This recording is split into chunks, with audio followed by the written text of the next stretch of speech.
At some point in time, there was a concerted effort where I wanted to stop drinking and I wanted to find a life on the other side of alcohol. And that's really when I made that transition from recognizing that there, is a problem to the degree of I need to make a life change in some way that's dramatic enough to where I'm not going to drink alcohol anymore. I just remember there being, I think, in the AA program, if you will, I do remember specific feeling of like, wow, I'm going to be doing this forever. Apparently, I'm going to be sitting around these dark rooms and kind of sitting in morbid reflection. And it was really not an appealing thing to me for quite a long time. And honestly, it never really was. It never ended up to be that way anyway. And there's many people. You and I have had this conversation before. There's many people that have had success with that, with a specifically and strictly a 12-step program, a 12-step modality. That didn't work for me. So I was doing something that inherently in the program, they say, in the definition of insanity is doing the same thing over and over and expecting a different result. Well, that's kind of what I was doing with the 12-step program in and of itself. I was continuing to return and do it the same way over and over again, expecting a different result. But and it was never going to end up changing inherently who it is that I am,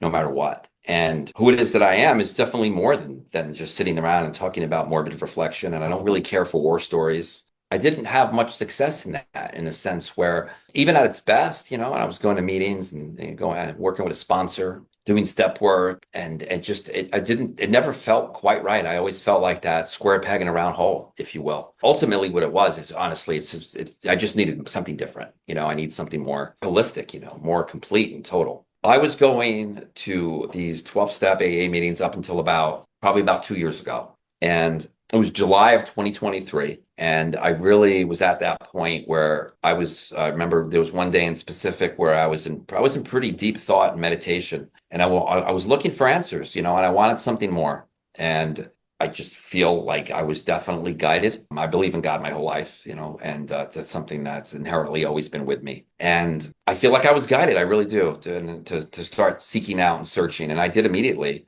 with some internet searches, some fit recovery searches is what I found. I found fit recovery actually and on YouTube.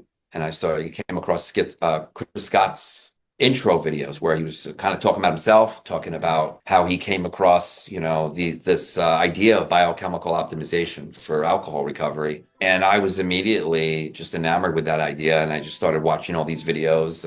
I found immediately right away as well, the Elevation Recovery podcast. And probably there's a few hundred episodes, I think, Matt, is about 300 episodes, and I'm certain I've heard, if not all of them, at least most of them. And I adopted that pretty quickly and immediately started getting into the nutritional factor of it, that biochemical optimization part where I'm looking at vitamins and supplements. And instead of, sitting down and just reading that same paragraph over and over again, or, 3 pages every morning and every night for the rest of my life, I was now learning something new.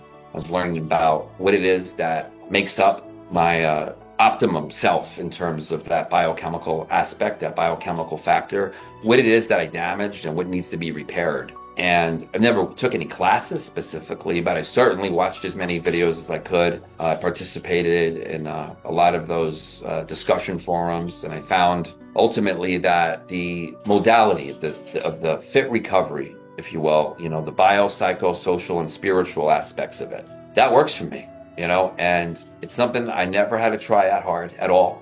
It just came naturally. And I was no longer that, square peg in a round hole. Everything just fit right from the beginning, and it's only been getting better ever since.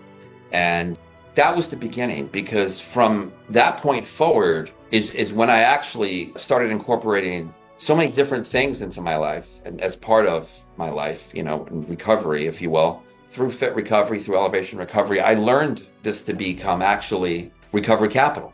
And it made sense for me. And it's something I continue to use today. And what that means for me is I have a lot of sets of resources that I use separately and together as part of my life. I don't consider it to be a program that I work, because it's just something that's part of my life. It's like breathing. It's things that I just have in my life. From a completely sober home, Marla's sober too, of course. There was no alcohol in our home. There's nothing illicit whatsoever. We moved into our new place here in March. Our new home has absolutely no reference points whatsoever to that darkness. Only light and only good.